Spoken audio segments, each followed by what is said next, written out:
Rowdy sheeter ಬಿಕ್ಲು Shiva ಕೊಲೆ ಪ್ರಕರಣದಲ್ಲಿ ಇತರೆ ಆರೋಪಿಗಳಿಗಿಲ್ಲ ಜಾಮೀನು. ಡಿಫಾಲ್ಟ್ ಜಾಮೀನು ಕೋರಿದ್ದ ಅರ್ಜಿಯನ್ನ ವಜಾ ಮಾಡಲಾಗಿದೆ. ಬಂಧಿತ ಆರೋಪಿಗಳ ಅರ್ಜಿಯನ್ನ ಕೋರ್ಟ್ ವಜಾಗೊಳಿಸಿದೆ.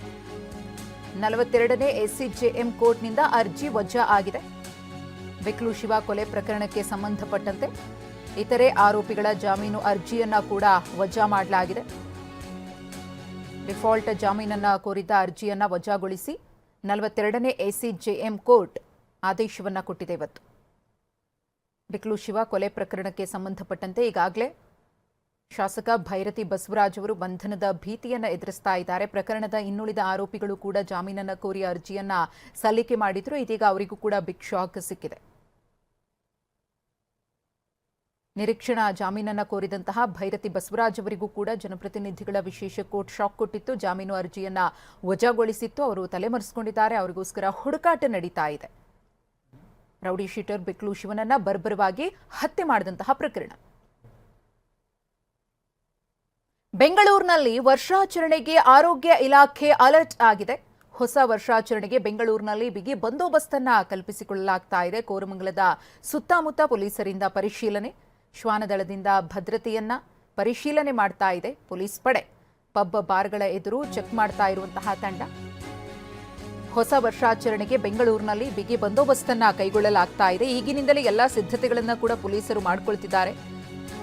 ವರ್ಷಾಚರಣೆಯ ಖುಷಿಯಲ್ಲಿ ಯಾವ ಜಾಗದಲ್ಲಿ ಜನ ಹೆಚ್ಚು ಸೇರ್ತಾರೋ ಅಲ್ಲಿ ತುಂಬಾನೇ ಮುತುವರ್ಜಿಯನ್ನ ವಹಿಸಿ ಮುಂಜಾಗ್ರತಾ ಕ್ರಮಗಳನ್ನ ತೆಗೆದುಕೊಳ್ಳಬೇಕಾದಂತಹ ಅವಶ್ಯಕತೆ ಇದೆ. ಹಾಗಾಗಿ ಜನರ ನೆಚ್ಚಿನ ಹಾಟ್ಸ್ಪಾಟ್ಗಳಿರುತ್ತಲ್ಲ, ಸೆಲೆಬ್ರೇಷನ್ಗೆ ಹೈ ಲೆವೆಲ್ನಲ್ಲಿ ಎಲ್ಲಿ ಜನ ಸೇರ್ತಾರೋ ಆ ಭಾಗಗಳಲ್ಲಿ ಹೆಚ್ಚಿನ ಮುಂಜಾಗ್ರತೆಯನ್ನು ವಹಿಸುವಂತಹ ಕೆಲಸ ಆಗ್ತಾ ಇದೆ. ಹೊಸ ವರ್ಷವನ್ನ ಬರಮಾಡಿಕೊಳ್ಳುವುದಕ್ಕೆ ಜನರು ಒಂದು ಕಡೆ ಸಡಗರ ಸಂಭ್ರಮದಿಂದ ತಯಾರಾಗ್ತಾ ಇದ್ರೆ, ಪೊಲೀಸ್ ಪಡೆಯೂ ಕೂಡ ಅದೇ ರೀತಿಯಾಗಿ ಎಚ್ಚರಿಕೆಯ ಕ್ರಮಗಳನ್ನು ತೆಗೆದುಕೊಳ್ತಾ ಇದೆ. ಈ ಕುರಿತು ಮತ್ತಷ್ಟು ಮಾಹಿತಿಯನ್ನು ಕೊಡುವುದಕ್ಕೆ ನಮ್ಮ ಪ್ರತಿನಿಧಿ ವಿನಯ್ ಕಾಶ್ಯಪನವರು ಇದೀಗ ನೇರ ಸಂಪರ್ಕದಲ್ಲಿದ್ದಾರೆ. ವಿನಯ್, ಗಮನಿಸ್ತಾ ಇದ್ದೀವಿ ಪೊಲೀಸ್ ಇಲಾಖೆಯಿಂದ ಯಾವೆಲ್ಲ ರೀತಿಯ ತಯಾರಿಗಳಾಗ್ತಾ ಇದೆ ನ್ಯೂ ಇಯರ್ಗೆ ಅಂತ ಹೇಳಿ.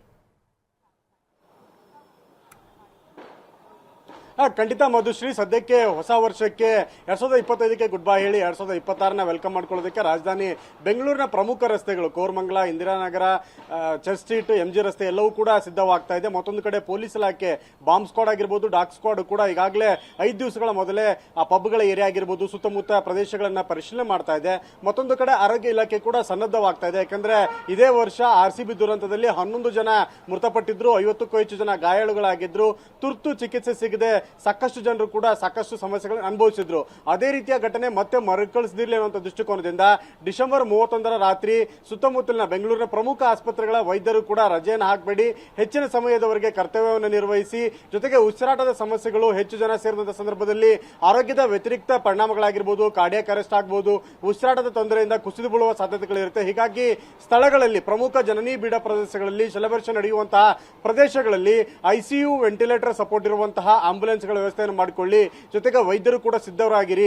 ಇನ್ನು ಸುತ್ತಮುತ್ತ ಭಾಗದಲ್ಲಿ ಇರುವಂತಹ ಆಸ್ಪತ್ರೆಗಳು ಕೂಡ ರೆಡಿಯಾಗಿರಿ. ಏನಾದರೂ ಎಮರ್ಜೆನ್ಸಿ ಪ್ರಕರಣಗಳು ಹೆಚ್ಚಾದಂತಹ ಸಂದರ್ಭದಲ್ಲಿ ಅಥವಾ ಘಟನೆಗಳಿಂದ ಜನರು ಕುಸಿದು ಬಿದ್ದಂತಹ ಸಂದರ್ಭದಲ್ಲಿ ತುರ್ತಾಗಿ ಅವರಿಗೆ ಚಿಕಿತ್ಸೆಯನ್ನು ಕೊಡೋದಕ್ಕೂ ಕೂಡ ಬೇಕಾಗಿರುವ ಸನ್ನದ್ಧ ತಯಾರಿಗಳನ್ನ ಮಾಡಿಕೊಳ್ಳೋ ದೃಷ್ಟಿಕೋನದಲ್ಲಿ ಆರೋಗ್ಯ ಸಚಿವ ದಿನೇಶ್ ಗುಂಡೂರಾವ್ ಕೂಡ ಎಲ್ಲಾ ವೈದ್ಯಕೀಯ ಸಿಬ್ಬಂದಿಗಳಿಗೂ ಕೂಡ ಸೂಚನೆ ಕೊಟ್ಟಿರುವಂತದ್ದು. ಮಧುಶ್ರೀ, ಓಕೆ, ಧನ್ಯವಾದ ವಿನಯ್ ತಮ್ಮ ಮಾಹಿತಿಗಾಗಿ.